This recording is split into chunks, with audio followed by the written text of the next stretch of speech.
오랜만에 사도행전으로 돌아왔습니다. 사도행전을 따라서 오늘이 24번째 시간으로 다시 돌아왔는데요. 오랜만이죠. 언제까지 우리가 사도행전을 가지고 주일에 말씀을 나눴던가 제가 자료를 찾아보니까 2월 첫 주까지였더라고요. 2월 첫 주까지 23번째까지 하고 그 이후에 요셉 그리고 출애굽기로 이어지는 시리즈로 갔다가 오랜만에 다시 이 사도행전으로 돌아왔습니다. 다락방을 참석하셨던 분들은 사도행전 이야기가 그렇게 먼 이야기는 옛날 얘기는 아니실 거라고 기대가 됩니다. 왜냐하면 그 2월 첫 주까지 했던 그 내용을 가지고 다락방 교재를 만들어서 1학기 한 학기 동안 다락방을 진행했기 때문이니까요. 우리 이어지는 내용을 앞으로 이제 오늘 내용부터가 이제 바울의 3차 전도 여행부터 인생 사역의 마무리까지 우리가 쭉 이어나가게 될 텐데요. 이 여정을 끝까지 같이 밟아나가면서 하나님이 우리에게 직접 주시는 은혜, 그 은혜를 충만히 누리실 수 있었으면 좋겠습니다.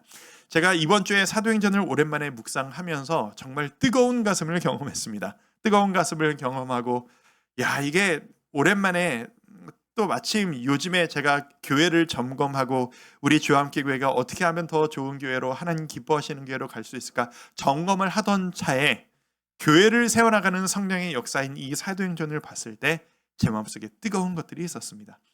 사실 이게 그 3주 만에 단상에 서면서 하고 싶은 이야기가 너무 많아가지고 이야기를 다 하면 좋으시겠는데 싶을 정도로 하고 싶은 이야기가 너무 많은데 교회를 점검하고 하면서 하고 싶었던 이야기를 골라서 여러분들과 나누고 싶습니다.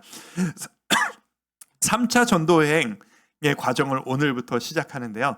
사실 성도 여러분 입장에서는 2차 전도여행이 어디까지고 3차 전도여행은 어디서부터고 지도를 어떻게 돌고 어디 도시를 돌고 내가 이걸 굳이 알아야 하는 건지 이게 무슨 의미가 있는 건지 조금 이렇게 어려워하시는 분들이 많으시리라 생각합니다. 제가 오늘 그 배경 설명을 오늘 좀 보여드리는 게 많을 거예요. 지도도 많이 보여드리고 여러 가지를 보여드릴 텐데 앞으로 나아갈 여정의 밑바탕을 깐다라고 생각하시고 한번 어렵더라도 잘 따라와 주시면 좋을 것 같습니다. 자, 2월 초까지 봤던 2차 전도여행 지도, 그때 보여드렸던 지도입니다. 다시 한번 보여드립니다. 어떤 식으로 전도여행이 끝났었는지를 짚어드리는 것이 의미가 있습니다. 지도에 보시면 오른쪽 맨 아래에 있는 가이사랴라고 하는 지역이 보이실 겁니다. 저 가이사랴 바로 앞에 예루살렘 도시가 있습니다. 성경에서 보면 가이사랴로 돌아갔더라라고 하면 예루살렘으로 돌아갔더라라는 의미랑 같은 의미로 보시면 되겠습니다. 저곳에 교회의 시작점이 있고 교회의 본부가 있습니다. 예루살렘에. 그리고 그것을 바닷길 따라 쭉 올라오다 보면 오른쪽, 중간 오른쪽에 안디옥이라고 하는 도시가 있죠. 거기에 서 있는 안디옥 교회가 세계 복음 전파의 선교의 중심지 역할을 했던 안디옥 교회가 있는 곳입니다. 바울을 이곳에서 좀 파송을 하게 됐고요. 2차 전도여행 보시는 대로 나소, 더베, 루스드라 이런 지역을 지나서 쭉 흐린 글씨로 아시아라고 써 있는 그 지역을 거쳐서 지나갑니다. 저 아시아라고 써 있는 그 밑에 에베소 그 위에 무슨 여러 가지 있는 저 지명 지역이 어디냐 하면 지도의 가운데 지역이 오늘날의 튀르키예 지역입니다. 아시아의 맨 끝 서쪽 끝 지역이죠. 그리고 바울이 그곳을 지나서 작은 바다를 건너 네아폴리라는 곳으로 넘어가게 되죠. 저기서부터는 어디냐? 흐린 글씨로 마게도니아 지역이라고 써 있죠. 마게도니아, 오늘날의 그리스 지역입니다.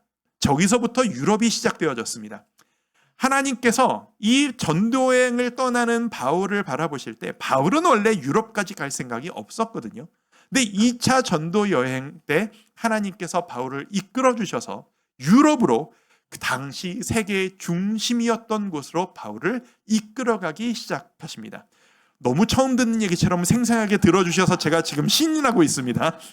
다 얘기를 했었던 내용이에요. 오랜만이니까 기억 안 나시는 게 당연합니다. 그래서 네아폴리 빌립보로부터 시작해서 바울은 저 생소한 땅, 가본 적이 없었던 땅, 우리가 살았던 지역과는 먹는 것도 다르고 삶도 다르고 언어도 다른 저 지역에 들어가서 저 지역이 어떤 땅이에요? 제우스 신을 섬기고 아테네와 헤라 신을 섬기는 그 온갖 신들의 집합소인 저 그리스 저 땅에서 온갖 핍박, 말로 다 할 수 없는 핍박을 당하면서 바울은 복음을 전하며 저 땅을 돌아다닙니다. 그래서 빌립보, 저기 여러 데살로니가, 베레아, 많은 곳들이 보이시죠? 그리고 그 중심지, 이 중심의 사역의 중심이 어디에 있냐? 왼쪽 가운데 있는 고린도 지역이 있습니다. 고린도 지역에서의 이야기를 하면서 우리가 2차 전도여행 이야기를 끝냈었거든요. 고린도 지역이 중요한 이유는 뭐냐면 저곳에서 앞으로 남은 모든 전도 사역의 동력자가 되는 너무 귀한 가정을 만났기 때문입니다. 브리스길라 아굴라 부부를 저곳에서 만나요. 그리고 그곳에서 함께 힘을 얻어서 선교에 힘을 얻는 그 이야기까지가 우리가 2월 첫 주에 다룬 2차 전도여행의 마지막이었습니다. 2차 전도여행, 여기서부터는 제가 설교 때 하지 않은 내용인데요. 이제 저 고린도 지역에서 사역을 하고 나서 약 3년 정도의 루트였어요. 2차 전도여행이. 3년 사역을 하면서 이제 예루살렘으로 돌아갑니다. 이제 좀 지쳤다, 좀 쉬어야 되겠다, 회복이 필요하다. 그러니까 본부로 예루살렘으로 한번 돌아갔다가 안디옥으로 가자. 가는 길에 잠깐 들렀던 곳이 있습니다. 한가운데 보이시는 에베소라는 지역을 잠깐 들게 됩니다. 아직은 2차입니다. 아직은 2차 지도예요. 그래서 에베소 지역에 잠깐 들렀다가 그리고 예루살렘으로 배를 건너타고 예루살렘으로 돌아갑니다. 여기까지가 2차 전도여행이에요. 제가 이 과정을 다 설명드리는 이유가 있어요. 나중에 다 나와요. 그리고 3차 전도여행으로 바로 출발합니다. 바울이 안디옥으로 올라가서 안디옥에서 이제 23절, 18장 23절 말씀을 제가 읽어드릴게요. 얼마 있다가 떠나, 이게 3차 전도여행의 시작이에요. 그냥 떠나는 거예요. 그냥 난 또 간다, 난 또 전도하러 간다. 떠나 갈라디아와 브루기아 땅을 차례로 다니며 모든 제자를 굳건하게 하니라. 자, 잠깐 저 지도를 보실까요? 저기에 보면 3차 전도여행을 출발하자마자 바울이 어디를 지나갔다고요? 갈라디아와 브루기아 땅. 갈라디아와 브루기아 땅을 어디를 갔단 얘기냐? 저 지도의 한가운데를 보시면 오른쪽에 안디옥으로부터 시작해서 한가운데 안디옥이 또 하나 있습니다. 보이시죠? 저 안디옥에서 저 안디옥까지. 우리가 일반적으로 알고 있는 안디옥은 오른쪽에 있는 안디옥이고요. 가운데에 있는 안디옥은 이름이 같은 다른 도시입니다. 제가 예전에 이걸 어떻게 설명드렸었냐면 경기도 광주, 전라도 광주 이런 겁니다 라고 제가 예전에 설명드린 적이 있어요. 기억하시죠? 가운데 있는 안디옥은 비시디아 안디옥이라고 해서 좀 상대적으로 작은 도시였습니다. 이 23절에서 말하는 갈라디아와 브루기아 땅을 차례로 다니면서라는 의미는 무슨 뜻이냐면 저 안디옥에서 저 안디옥까지를 지나갔다라는 얘기예요. 의아한 게 있어요. 성경에서 기록한 모든 이야기는 이유가 있습니다. 지명을 언급한 것은 이유가 있습니다. 뭘 이야기하고 싶었던 것일까?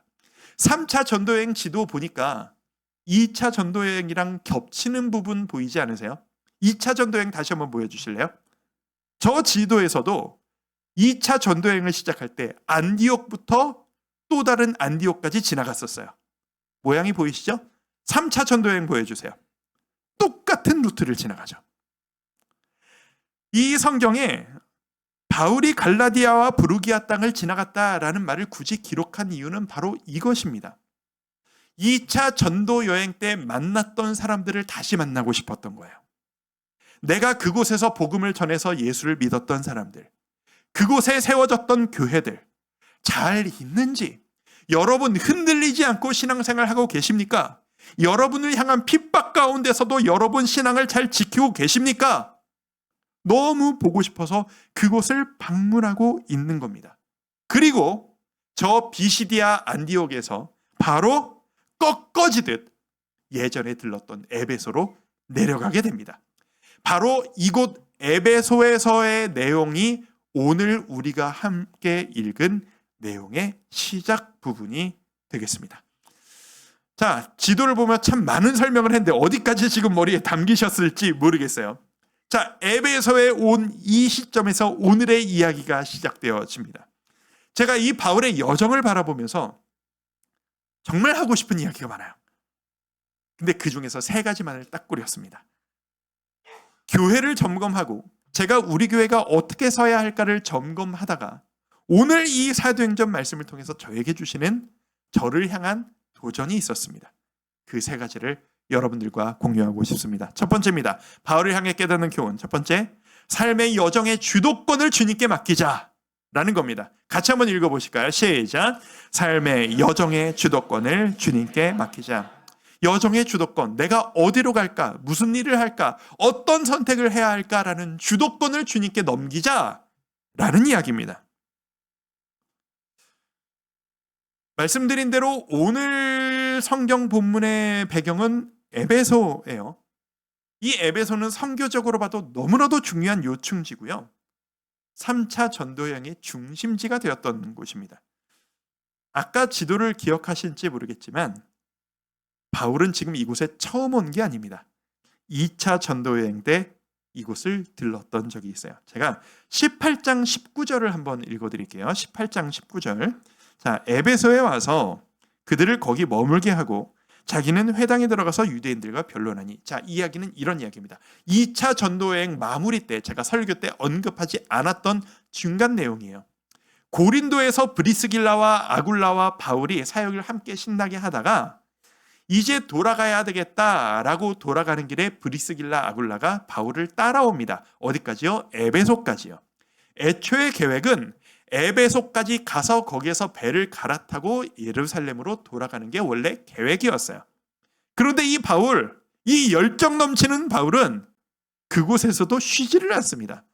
마침 에베소에 들렀을 때 안식일이 지나갔던 모양이에요. 안식일마다 유대인들은 뭐 한다고요? 회당에 모인다고요. 그 회당에 바울이 찾아가서 그곳에서 예수 그리스도를 복음을 전합니다. 이곳에서 복음을 전하고 예수님을 전하는데 이 가르침이 여파가 엄청난 거예요. 이 에베소 사람들이 바울을 붙잡습니다. 그래서 20절 말씀. 여러 사람이 더 오래 있기를 청하되 허락하지 아니하고. 무슨 말이냐 하면 이 에베소에서 바울의 가르침을 한번 들었던 사람들이 바울을 붙잡는 거예요. 선생님, 우리 이런 얘기 처음 들어봅니다. 우리 예수님에 대해 더 알고 싶습니다. 십자가에 대해 더 알고 싶습니다. 가지 마시고 저 고린도에 계셨던 것처럼 여기쯤 오래 계시면서 우리에게 말씀 좀 가르쳐 주십시오라고 매달리는 겁니다. 바울의 심정, 이 이야기를 듣는 바울의 심정이 어땠을지가 제가 목사라서 조금 알 것 같습니다. 성도들이 이렇게 매달리면요, 이거 거절하기 너무 어렵습니다. 왜냐하면 저도 그런데 내가 이거 하려고 세워진 사람인데, 내가 이 말씀 가르치고 예수 전하려고 내가 여기 서 있는 사람인데 지금 나에게 예수에 대해 알려달라고 매달리는 사람이 있는 거예요. 그거를 거절하고 돌아선다는 게 이게 어떻게 쉬운 일이 되겠습니까? 바울의 마음이 어려웠을 거예요. 근데 놀라운 건 뭐예요? 바울이 거절을 하고 떠나버렸다라는 거예요. 21절. 작별하여 이르되, 이렇게 말하고 떠나는 거죠. 하나님의 뜻이면 너희에게 돌아오리라 하고 배를 타고 에베소를 떠나버리는 거예요. 에베소 성도들 입장에서 얼마나 아쉽고 안타까웠을까요? 바울 입장에서도 얼마나 마음이 부딪혔을까요? 하지만 주저없이 떠나버립니다. 그런데 놀라운 것은 이거 여기서부터입니다. 아쉬움이 있었던, 그렇게까지 했어야만 했을까라고 했던 그곳 에베소로 하나님이 바울을 이끌고 가신 겁니다. 예전에 다녔던 그곳을 짚어 나가다가 비시디오 안디옥까지 간 이후에 하나님이 바울을 에베소로 다시 이끌고 가버리시는 거예요. 바로 그곳, 떠나버렸던 그곳에서 하나님이 결국 그곳으로 이끌어 주셔서 3차 전도 여행 중에서 가장 오랜 시간을 저곳 에베소에서 지내게 돼요. 이 여정을 보면서 제가 느낀 게 있어요. 사람은 누구나 이왕이면 완벽한 선택을 하고 싶어 합니다. 여러분도 그러지 않으세요? 어떤 중요한 선택일수록 이왕이면 조금 더 좋은 선택이 있지 않을까? 이왕이면 조금 더 최선의 선택, 손해보지 않고 최대의 유익을 누릴 수 있는 선택이 있지 않을까? 내가 지금 잘못 선택하면 안 되는데 라고 하는 고민이 늘 우리가 하는 고민이 되잖아요. 문제는 뭐냐면 그 좋은 답 100점짜리 답 찾으려다가 우리의 삶이 너무 무거워질 때가 많다라는 거예요. 그 좋은 답 찾으려다가 너무 지지부진하고 일을 해내지 못할 때가 너무 많다라는 거예요. 내가 이거 잘못 선택하면 손해를 볼지 몰라. 이거 선택 한번 잘못했다가 내 인생 틀어질지도 몰라. 내가 잘못되는 건 괜찮은데 내 선택 때문에 우리 가족이 우리 모두가 잘못될지도 몰라. 이거 틀리면 안 돼. 100점짜리 답을 찾아야 돼. 이 부담이 우리에게 있는 거죠. 제가 이런 식으로 생각할 때가 참 많은 사람이라서 아는데요. 여러분도 100점짜리 답 찾고 싶으시죠? 그래서 쉽게 선택하지 말고 주저주저 할 때 있으시죠? 제가 그런 사람이라서 그 마음의 중심에 어떤 마음이 있는지를 조금 압니다. 100점짜리 답을 찾으려 애쓰는 그 부담감의 중심에 뭐가 있냐? 이건 내가 선택하는 거고 이 책임을 지는 것도 나야. 이건 내 영역이야. 라고 하는 마음이 저에게 있더라고요. 여러분은 어떠세요? 내가 책임져야 하고 뒷감당도 내가 해. 그러니까 나는 내가 나중에 최소한의 뒷감당을 하기 위해 가장 좋은 답을 찾아야만 해. 쉽게 선택할 수 없어. 그게 아니라는 거예요. 오늘 바울의 여정을 보면서 제가 그걸 깨달아요. 우리 인생의 여정은 내가 책임지는 게 아니고 하나님이 책임지세요. 왜? 우리 인생의 주인은 하나님이시니까요. 우리 잊어서는 안 됩니다. 내 인생의 여정, 내가 앞으로 나아갈 길, 내가 아니라 하나님이 책임지신다. 그래서 어떤 결과가 나타나야 하냐면 내가 오늘 100점짜리 답을 못 찾을 수 있어요. 사실 100점짜리 답 찾기 어렵습니다. 우리는 늘 90점, 80점, 70점, 60점, 50점짜리 답을 찾아요. 지혜를 짜내어서. 하지만 우리는 걱정하지 않을 수 있는 거예요. 왜? 그 빈 10점, 20점, 30점, 40점을 하나님이 채워주고 메워주시고 마실 테니까.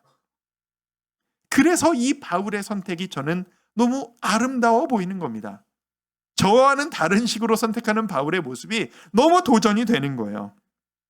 애초에 내 계획이 있었어요. 근데 사람들이 매달려요. 사람들을 실망시키지 않고 싶은 100점짜리 선택을 하고 싶은 이 사역자의 마음. 그런데 이 사람들에게 맞춰지만 내 계획이 틀어지고 모든 게 어그러져요. 어떻게 해야 되죠, 하나님? 하나님이 원하시는 건 뭐죠? 심플하게 얘기하는 거예요. 제가 계획이 있고 가야 될 때가 있습니다, 여러분. 그런데 하나님이 여러분을 책임져 주실 거라고 저는 믿습니다. 하나님이 허락하시면 저 여기 다시 올 거고요. 제가 못 올 거면 저보다 더 뛰어난 성경을 가르쳐 줄 분들을 여러분들에게 보여주실 거라고, 보내주실 거라고 저는 믿습니다. 제가 여러분을 위해 기도할게요. 라고 거침없이 말하고 떠나는 거예요. 왜요? 뒷감당해 주실 하나님을 믿으니까요. 저는 깨닫습니다. 우리 인생의 여정을 하나님께 진정으로 맡길 수 있는 사람은 모든 선택에 부담이 없어진다는 사실을요. 가벼워질 수 있다는 사실을요. 지금 안 되면 하나님이 나중에 채워주실 거야. 내 빈틈 하나님이 메꿔주실 거야. 내가 잘못된 길로 갔으면 길을 돌이켜 주실 거야. 옳은 길로 가고 있으면 주저앉혀 주실 거야. 왜? 하나님이 주관자지시니까 돌아간다 할지라도 시간이 조금 더 걸릴 뿐이야. 이 믿음이 있는 거죠. 이 믿음이 있으면 내가 이 직장을 가는 게 맞나? 내가 저 집으로 이사 가는 게 맞나? 이 일을 하는 게 맞나? 너무 많이 불안해하지 않을 수 있습니다. 성도 여러분, 고민 많으신 분 계시죠? 저같이. 고민 많으신 분들께 권면드립니다. 뭘 그리 고민하십니까? 주님께 맡기시고 거침없이 나아가십시오. 어렵고 힘든 결정일수록 기도하면서 쉽게 하셔야 될 필요가 있습니다. 하나님께서 책임져 주심을 믿으신다면요, 자유롭고 주님 안에서 평안한 선택을 하시는 우리 성도 여러분들의 여정 되시기를 축복합니다. 하나님이 우리의 여정을 책임져 주신다. 두 번째, 깊은 성경 지식과 성령 충만을 구하자라는 겁니다. 함께 읽습니다. 시작. 성령 충만을 구하자. 자, 에베소에서 일이 이루어집니다. 오늘 본문 앞부분에 보면 이 에베소에서 가서 바울이 한 제자들의 무리를 만나게 됩니다. 이 제자들은 도대체 누구의 제자냐? 세례 요한의 제자들입니다. 옛날 얘기죠. 아주 옛날 얘기가 됩니다. 세례 요한이 살아있을 때 그 세례 요한이 너무 유명해서 온 땅으로 온 나라로 흩어져 있던 이 유대인들이 절기가 되면 예루살렘에 왔다가 이 세례 요한을 만나고 요단강에서 세례를 받고 그분의 제자가 되겠다고 한 사람들이 다시 집으로 돌아가 퍼져 살고 있었던 거예요. 이 에베소에 그 세례 요한에게 세례를 받고 내가 세례 요한의 제자야 라고 하는 사람들이 있었던 것이죠. 바울이 그들을 만난 겁니다. 바울이 그들에게 묻습니다. 2절 말씀 같이 한번 읽어보실까요? 이르되 시작. 이르되 너희가 믿을 때 성령을 받았느냐? 이르되 아니라 우리는 성령이 계심도 듣지 못하였느니라. 신기한 일이죠. 저 이야기가 신기한 일이라는 거 아시겠습니까? 믿는 자예요. 제자예요. 그런데 성령을 모른대요. 성령을 받지도 못했대요. 이 사도행전의 흐름과 그 의도에 따라 이 구절을 해석하면 뭐냐면 성령을 모른다라는 건 성령님이 함께 하셔야 믿고 받아들일 수 있는 예수님도 모르고 안 믿고 있었다라는 얘기입니다. 뭐만 있었냐? 회개만 있었다라는 거예요. 내가 하나님 앞에 죄인입니다. 내가 내 힘으로 구원받을 수 없는 죄인입니다라는 죄책감만 가지고 있었던 사람들이란 얘기예요. 바울이 그들에게 당신들에게 세례를 주었던 세례 요한이 했던 모든 말씀이 어떤 의미인지, 그 모든 말씀은 결국 예수님을 향한 말씀이라는 것을, 말씀의 의미를 가르쳐 줍니다. 그리고 성령님을 경험할 수 있도록 이끌어 줍니다. 저는 이 말씀을 보면서, 이 세례 요한의 제자들의 모습을 보면서 저에게 이렇게 말씀하시는 것 같았어요. 얘들아, 내가 볼 때 니네가 이럴 때가 있단다. 우리 모습이 이럴 때가 있다라고 보여주시는 것 같다라는 느낌이랄까요? 내가 부족하다는 걸 알아요. 내가 죄인이라는 걸 알아요. 그리고 믿어요. 그런데 뭘 믿는지는 자세히는 몰라요. 그저 뜨거움만 있을 뿐이에요. 이 상태. 당신 종교가 무슨 종교세요? 아, 저 기독교입니다. 교회 다녀요. 그런데 그럼 교회선 예수님 믿죠? 예수님이 누구세요? 예수님 설명 좀 해봐 주세요. 저 관심 있는데. 아, 저는 믿음이 약해서 예수님에 대해 설명은 잘 못하겠는데 제가 나중에 좀 알아보고 믿음이 좋아지면 설명드릴게요. 아, 그래요? 그러면 예수 믿으면 어떤 능력이 생겨요? 예수님 믿으면 어떤 행복함이 생기나요? 물어보면 그것까지는 저도 경험이 없어서 그것까지는 잘 모르겠는데 일단 저는 믿기는 믿어요. 이런 상태. 여러분 중에 그런 분들은 없으십니까? 세례 요한의 제자들이 바로 그 상태인 겁니다.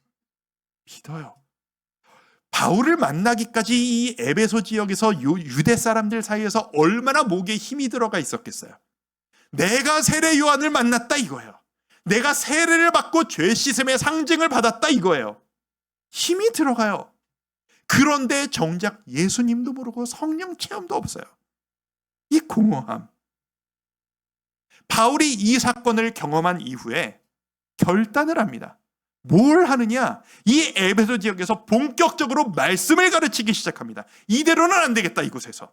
19장 9절에 보면 이런 이야기가 나옵니다. 바울이 그들을 떠나 제자들을 따로 세우고 두란노 사원에서 날마다 강론하니라. 두란노 사원, 익숙한 이름이 나오죠. 출판사 이름이에요. 여기에서 딴 이름입니다. 여기에서 바울이 얼마나 열심히 말씀을 가르쳤는지 우리가 그 정신을 따라서 출판사를 세웁니다. 뭐 그런 이름이겠죠. 두란노 사원. 여기에서 장소를 잡고 날을 잡고 제대로 말씀을 가르치는데, 자료를 찾아보니까 이 두란노 서원에서 얼마나 지독하게 바울이 말씀을 가르쳤느냐, 2년 동안을 가르치는데 2년 동안 매일 하루에 5시간씩을 가르쳤다라는 거예요. 하루에 5시간을 2년을 가르쳤대요. 열정적으로. 우리 교회 제자 훈련은 갖다 비할 바가 아니에요. 엄청난 거예요. 이 5시간씩 2년의 시간이 얼마나 엄청난 시간이었는지, 이 말씀이 전파되어지고 말씀으로 무장된 사람들이 복음을 들고 교회 밖으로 퍼져나가는 겁니다. 그 결과 무슨 일이 일어난지 아십니까? 10절 말씀 함께 읽습니다. 시작.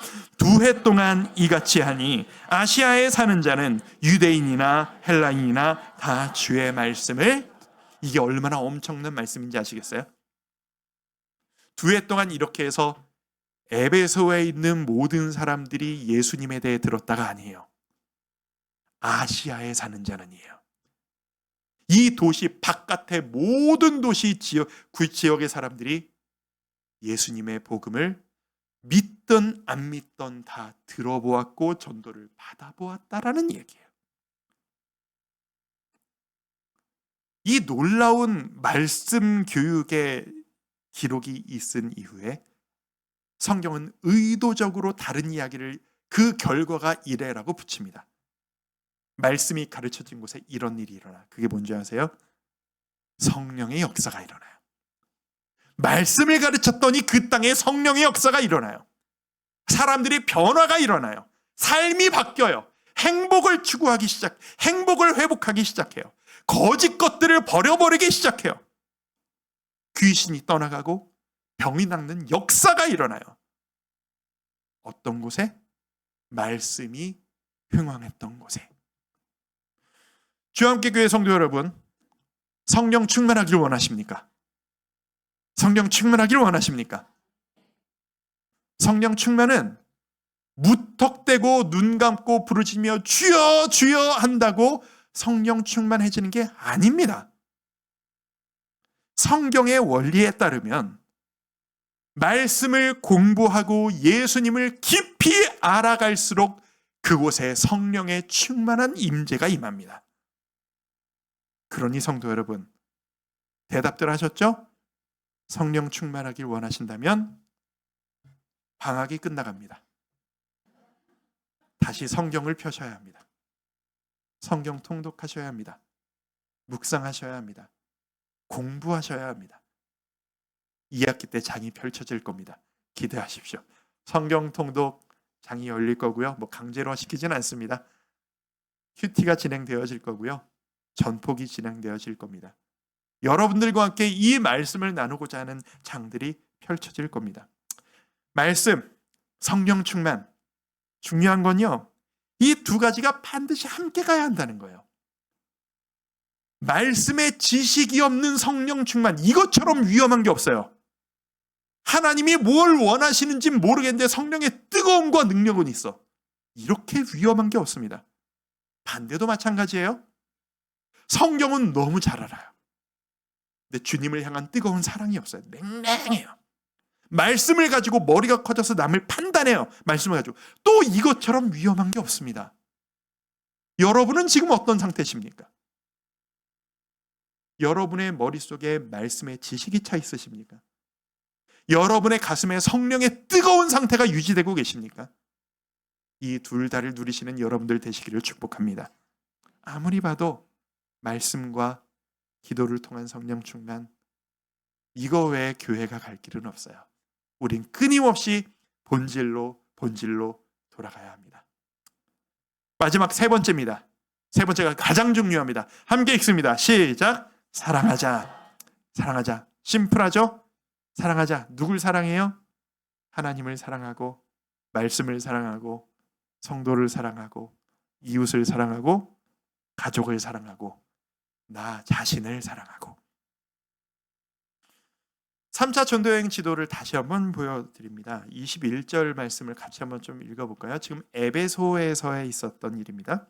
에베소에서 바울이 이 일이 있은 후에 무슨 일이냐 하면 이 말씀을 가르치고 성령 충만을 겪고 이 모든 일들을 겪은 이후에 라는 뜻입니다. 바울이 그 다음 계획을 짭니다. 바울은 무대뽀로 그냥 아무 계획 없이 이끌어주세요 그냥 가는 사람이 아니었어요. 내가 최선을 다해서 준비하고 노력하고 계획을 짠 다음에 그 계획마저도 주님께 올려드리면 그 계획 위에 하나님이 이끄시는 대로 가는 사람이었거든요. 바울이 계획을 짭니다. 에베소에서 짜는 계획입니다. 자, 이제부터 내가 어디로 갈 거냐 하면 마게도냐와 아가야를 거쳐갈 것이다. 마게도냐와 아가야가 어디예요? 에베소에서 화살표가 어디로 가는지 보이시죠? 2차 전도여행 때 갔던 정확히 그곳이요. 내가 저 유럽 땅에 들어가서 돌을 맞고 죽을 뻔한 그 위기를 몇 번을 경험하고 감옥에 갇혀서 정말 핍박을 많이 받았던 그 땅으로 내가 다시 들어가겠다 라고 계획을 짠 거예요. 아니 왜요? 또 무슨 꼴을 당하려고요? 그 핍박을 당했던 곳에 왜 가기를 원했던 걸까요? 왜 그렇게 계획을 짰을까요? 이유는 한 가지예요. 그곳의 성도들이 보고 싶어서요. 그 성도들이 너무 보고 싶어서 그곳으로 가겠다라고 결심을 한 겁니다. 우리 사도행전을 처음부터 같이 따라오셨던 분들은 몇 번 이야기를 나눴습니다. 바울이 원래 어떤 성격의 사람이었는지, 어떤 기질을 가진 사람이었는지 여러분 많이들 알고 계실 겁니다. 열정적이고 불같으며 철저하게 일중심적이고 냉철한, 아무리 가까운 사람도 일이 안 되면 칼같이 잘라내버리는 일중심주의자, 돌진하는 성격 급한 사람, 사람보다 일이 중요한 사람, 그게 바로 바울이었죠. 근데 사도행전을 계속 읽다 보니 이 바울이 지금 약 대충 계산을 해보니까 한 7, 8년을 매일 복음에 젖어 있는 상태로 살았거든요. 7, 8여 년을 매일 복음을 전하고 자기 스스로가 가장 성령 충만한 상태로 복음 가운데 살아가요. 그 과정을 지나가면서 바울이 바뀌어가고 있다는 게 보여요. 바울의 행동과 바울의 말을 보면은요. 증거를 한번 보여드릴까요? 오늘 보여드리는 거 많아요. 자, 표를 하나 보여드립니다. 저 표는 제가 인터넷을 뒤지다가 이분 정리 너무 잘하셨는데 싶어서 제가 캡처를 해서 가져온 내용입니다. 저건 뭐냐면 신약 성경에 있는 서신서들을 쓰여진 순서대로 정리한 겁니다. 왼쪽에서부터 오른쪽 순서대로 신약의 모든 서신서들이 이렇게 쫙 정리가 된 거예요.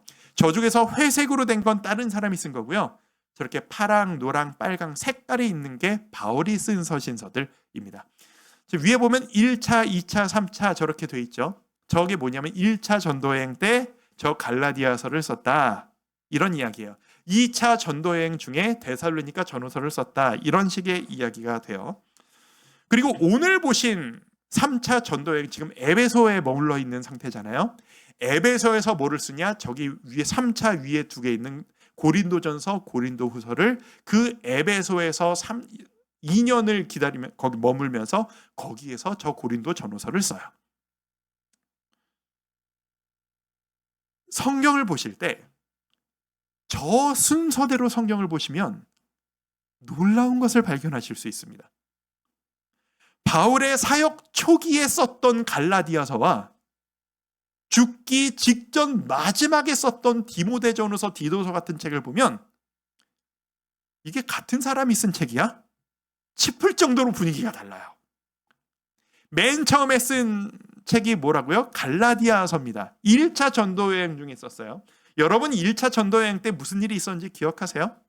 바울이 바나바와 같이 전도여행, 이제 초짜 선교사로서 이제 돌아다니는 거예요.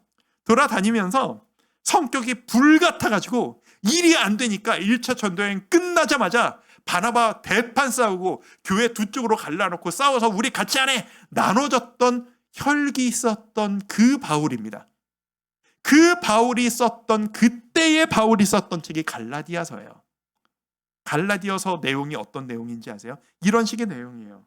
여러분 흔들리면 안 됩니다. 딴 생각하시고 정신 똑바로 차리고 믿으세요. 딴 사람이 이상한 거 가르쳐 주더라도 여러분 귓등으로도 듣지 마십시오. 여러분 믿음 제대로 지켜야 됩니다. 여러분 흔들리면 안 됩니다. 무서워요. 칼 같아요. 막 그 군대에서 고참이 후임들을 막 괴롭히듯이 그런 어감마저도 느껴지는 책이 갈라디아서예요. 근데 복음 가운데 몇 년을 보냈단 말입니다, 바울이. 그러다가 오늘 지역인 이 에베소 지역에서 썼던 고린도전서의 내용이 어떤 내용인지 아세요? 이런 내용이에요. 2차 전도 여행 때 갔었던 고린도 지역에 있는 교회에게 보낸 편지예요. 고린도 교회 성도 여러분, 잘 지내십니까? 저는 오늘도 여러분들을 위해 기도하고 오늘도 여러분이 참 많이 보고 싶습니다. 근데 제가 듣자 하니 여러분에게 어려움이 많다는 소식이 지금 여기에도 들리는군요. 여러분 이겨내셔야 합니다. 하나님이 여러분 사랑하십니다. 예수님이 여러분 사랑하십니다. 그 사랑으로 여러분도 하나가 되셔야 됩니다. 흔들리지 마십시오. 여러분은 사랑으로 하나가 되어야 합니다. 이게 고린도전서예요. 너무 보이지 않으세요? 바울은 지금 바뀌어가고 있어요. 처음과 달라지고 있어요. 복음에 깊어질수록 사람에 연연하고 사람의 마음을 챙기고 그 사람이 너무 궁금하고 만나고 싶고 손 한번 잡아주고 싶고 교제하고 싶고 기도해주고 싶은, 편지로도 모델라 내가 직접 가서 당신들 만나러 내가 갑니다. 기다리세요. 내가 돌을 맞더라도 당신들 만나러 가서 내가 도와줘야 되겠습니다. 이게 변해진 바울이에요. 2학기 개강이 얼마 남지 않았습니다. 아까 말씀드린 대로 교회를 총체적으로 점검하고 있습니다. 아직은 저 혼자 작업을 하고 있습니다. 교역자들과도 나누지 않고. 쭉 늘어나다 보니 앞으로 무슨 일을 해야 할까? 2학기 때 앞으로 우리는 무슨 일을 하게 될까? 제가 쫙 정리를 한번 해봤어요. 만만치 않은 2학기가 될 것 같더라고요. 2학기에도 할 일이 참 많아요. 근데 이 할 일들을 쭉 정리를 하다 보니까 이 담임 목사로서의 마음이에요. 이게 뭔가 자신감이 생기는 거예요. 이 정도? 우리 주함께 교회가 이 정도는 해낼 수 있어. 이 자신감이 생기는 거예요. 왜냐하면 여러분 우리 교회 나쁘지 않은 교회입니다. 일 잘하는 교회입니다. 많은 일들을 잘 이미 감당하고 있는 좋은 교회예요. 오늘 지금도 진행되고 있는 청년 선교 사역의 현장을 봐도, 여러분들 중에서 많이 가셨던 작년 선교 사역을 봐도, 지난 여름 동안에 있었던 주일학교의 모든 사역들과 수련회들을 봐도, 1학기 동안 진행되었던 수많은 일들을 봐도 저는 느낍니다. 자랑스럽습니다. 우리 교회 능력이 성장하고 있어요. 우리 일 잘하는 교회예요. 여러분들이 참 대단한 분들이 모이셨어요. 그런데 그런 생각을 자랑스러워하다가 오늘 이 바울의 변화에 대한 말씀을 보는데 다시 점검이 되는 겁니다. 교회 존재 이유라는 게 일 잘하는 것도 중요합니다. 근데 일 잘하는 게 교회의 가장 중요한 존재 목적인가? 아닌 것 같은 거예요. 교회의 가장 중요한 존재 목적이 뭐죠? 사랑하는 거죠.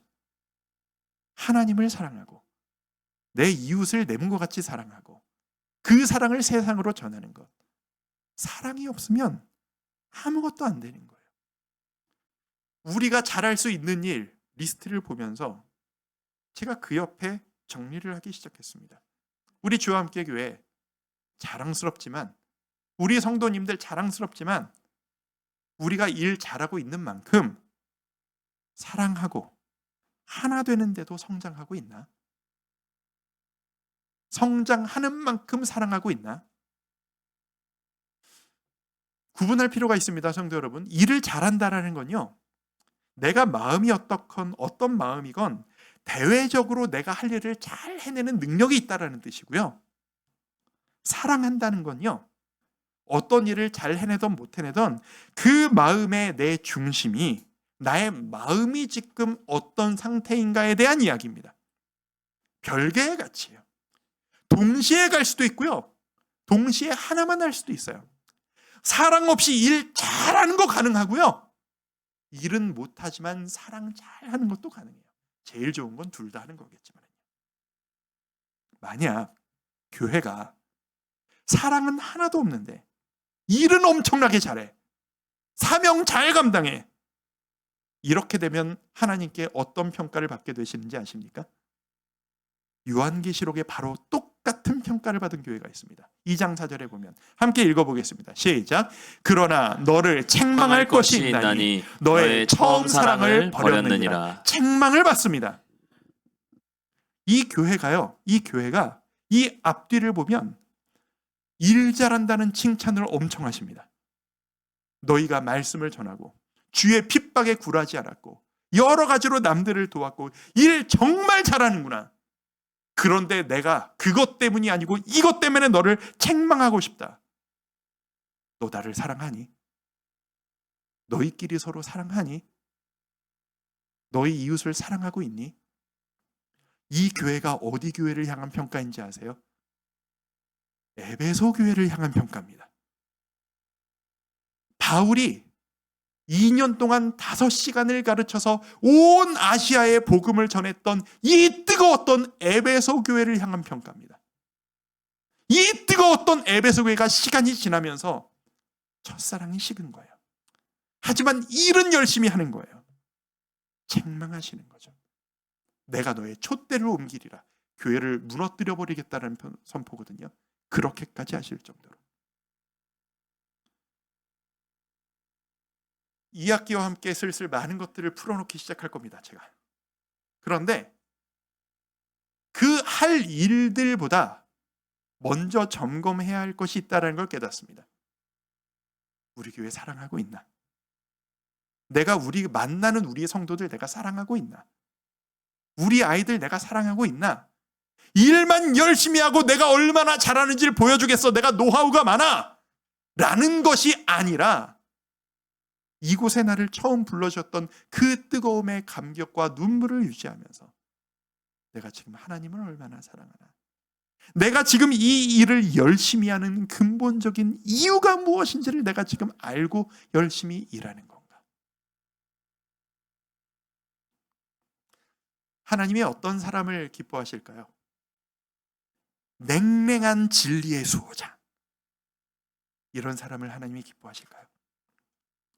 사랑은 부족하지만 일을 기가 막히게 해내는 일꾼, 많은 것들을 알고 있는 일꾼, 이런 사람을 하나님 좋아하실까요? 일은 잘 못하고 경험도 없고 실수도 많지만 내 옆에 동역자를 온 마음 다해 사랑하고 주님께 예배할 때 온 마음 다해 주님을 사랑하며 예배하고 부족하지만 내 이웃에게 사랑을 가지고 다가가는 그런 한 사람을 하나님은 더 기뻐할 것 같지 않으십니까? 교회는 일꾼이 필요한 게 아니라 사랑꾼이 필요합니다. 우리가 회복하고 우리가 제일 먼저 붙잡아야 할 것은 2학기 사역 계획이 아니고 재정 확보가 아니고 일꾼 확보가 아니고 사랑을 회복하는 겁니다. 우리 교회가 그런 교회 되었으면 좋겠습니다. 성도 여러분들이 그런 성도님들 되셨으면 좋겠습니다. 여러분 얼마나 사랑하고 계세요? 여러분 가정을 얼마나 사랑하고 계십니까? 가족끼리 함께 하신 분들, 우리 잠깐 서로 쳐다보는 시간을 갖겠습니다. 한번 쳐다보시죠. 이게 어색한 우리, 가족끼리 얼굴 쳐다보는 게 이렇게 쑥스러운 우리, 이게 우리예요. 이걸 뛰어넘어야 합니다. 사랑해야 합니다. 자, 누군지 모르는, 이름도 모르는 분들을 찾아 얼굴을 한번 쳐다보시죠. 한번 쳐다보시죠. 얼마나 어색합니까? 이걸 깨는 게 우리가 좋은 교회가 되는 첫걸음입니다. 어떤 사역을 하고 어떤 계획을 갖는 게 아니라 우리 교회가 사랑이 넘쳐나는 우리 교회 되었으면 좋겠습니다. 예배 끝나고 나는 은혜 받았으니까 됐다, 그냥 휙 돌아가는 게 아니라 그냥 붙잡고 이 은혜 나누고 싶고 그냥 인사라도 하고 싶어서 모르는 사람 그냥 덥석 손잡고 반갑습니다. 동성끼리만 이렇게 손 덥석 잡고 인사하고 또 봬요. 매주 비슷한 자리에 뵈니까 너무 좋습니다. 인사하고 사랑이 넘치는 우리 교회가 되었으면 좋겠습니다. 우리 가정, 남편을 사랑하고 아내를 사랑하고 부모 자식을 사랑하는 우리가 되었으면 좋겠습니다. 사랑이 모든 것을 회복케 합니다. 자, 우리 옆에 분들에게, 우리 음악도 아름답게 깔리는데 옆에 계신 분들에게 이렇게 한번 고백해 볼까요? 사랑합니다. 고백해 보겠습니다. 사랑합니다. 모르는 분들을 향해서 사랑합니다. 가족이면 부부가 함께 가시면 손 한번 꼭 잡아주시면서 서로 바라보면서 사랑합니다. 이렇게 어색할 때가 있나? 이 시간이 우리에게 더 풍성하고 자연스러워지는 우리 모두가 될 수 있기를 바랍니다. 사랑받아야 사랑할 수 있습니다. 우리 하나님 앞에 찬양하면서 주님, 내가 주님께 받은 사랑을 고백합니다. 이제 사랑을 펼쳐나가길 원합니다 라는 마음으로 이 찬양합니다. 주를 향한 마음 다해 함께 고백하며 나아갑니다. 주를 향한 나의 사랑을, 주를 향한 나의 사랑을 주께 고백하게 하소서. 주께 고백하게 하소서. 아름다운 주의 그늘 아래 살며 주를 보게 하소서. 주님의 말씀 선포될 때, 주님의 말씀 선포될 때에 땅과 하늘 진동하리니 나의 사랑 고백하리라. 나의 사랑 고백하리라. 나의 구주, 나의 구주 나의 우리 2절 찬양해볼까요? 부드러운 주의 속삭임, 부드러운 주의 속삭임 이름을 부르시네. 나의 이름을 부르시네. 주의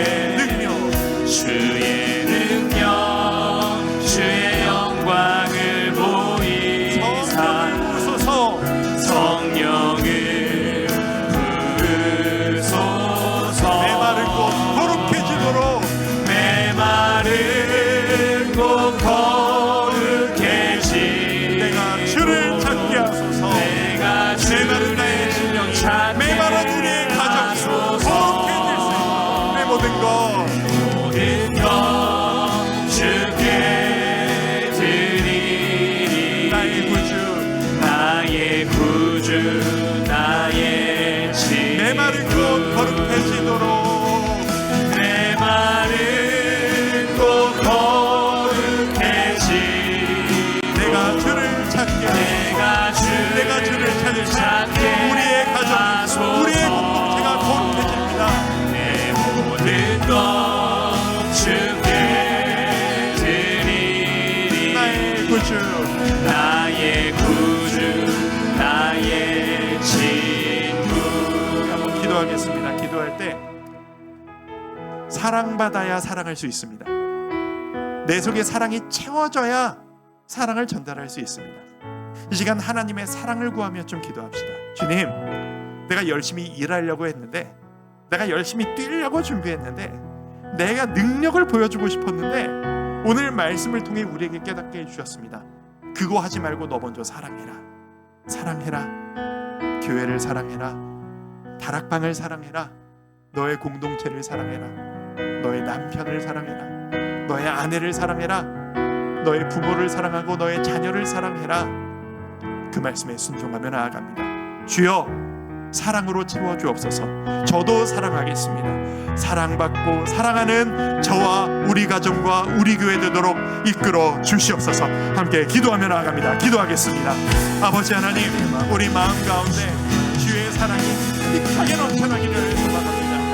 우리 교회 가운데, 우리 모든 성도들의 가정 가운데 이 사랑이 가득하고 따뜻하게 흘러넘치기를 소망합니다.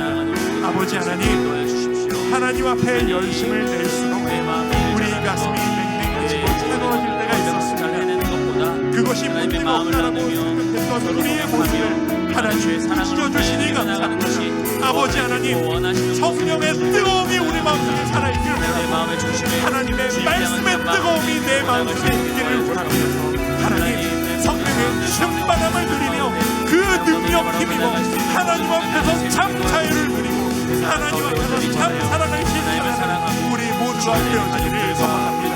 아버지 하나님, 일하기를 자랑하기 전에 사랑하는 우리가 되게 하여 주옵소서. 나의 경험을 자랑하기 전에 사랑하는 우리가 되게 하여 주옵소서. 내 가장 가까운 사람들에게 가장 가까운 사람들에게 사랑을 실천하면서 함께 먹고 마시며 위로하고 격려하고 함께함을 기뻐하고 그런 공동체, 그런 교회, 그런 가정이 되기를 원합니다. 우리를 주의 사랑으로 채워주시고 이끌어 주시옵소서. 아버지 하나님, 하나님과 함께하며 하나님 앞에 열심을 낼수록 때로는 내 가슴이 차가워지고 냉랭할 때가 있었음을 주님 앞에 고백합니다.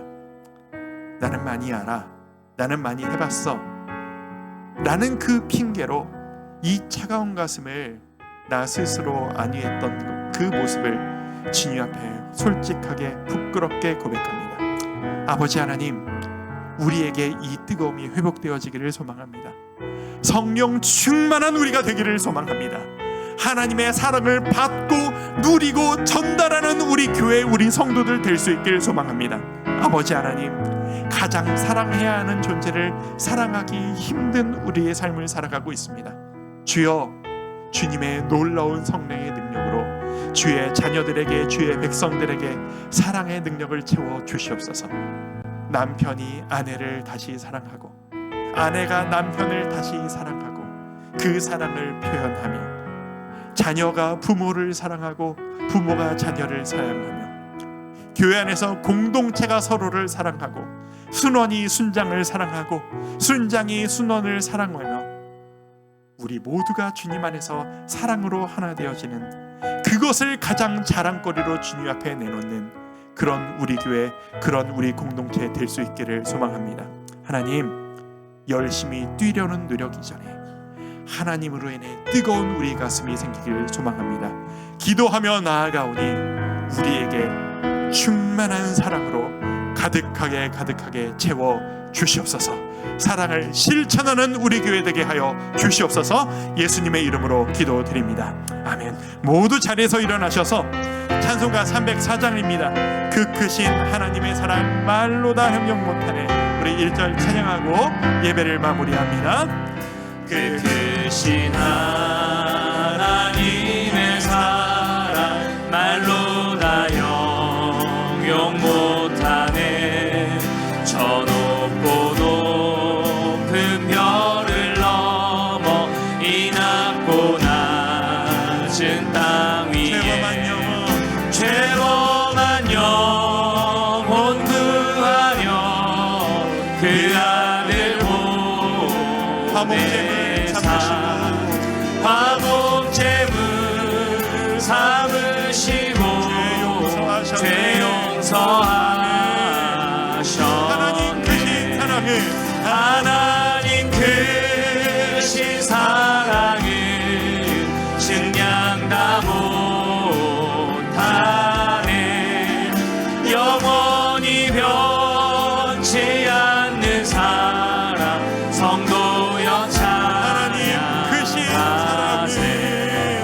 하나님 크신 사랑은 증량 다 못하네. 영원히 변치 않는 사랑 성도여 찬양하세. 영원히 변치 않는 사랑 성도여 찬양하세. 사랑받고 사랑하며 살아가는 우리 모두가 되기를 축복합니다. 함께 기도합니다. 지금은 우리를 구원하신 예수 그리스도의 은혜와 하나님 아버지의 다함없는 사랑과 성령 하나님의 감동감화 교통하심의 역사가 주님 안에서 참 자유를 누리고 말씀과 성령 충만을 사모하며 주님 안에서 참 사랑하기를 원하는 주의 가족들 머리 위에 지금부터 영원토록 함께 계시기를 간절히 축원하옵나이다. 아멘.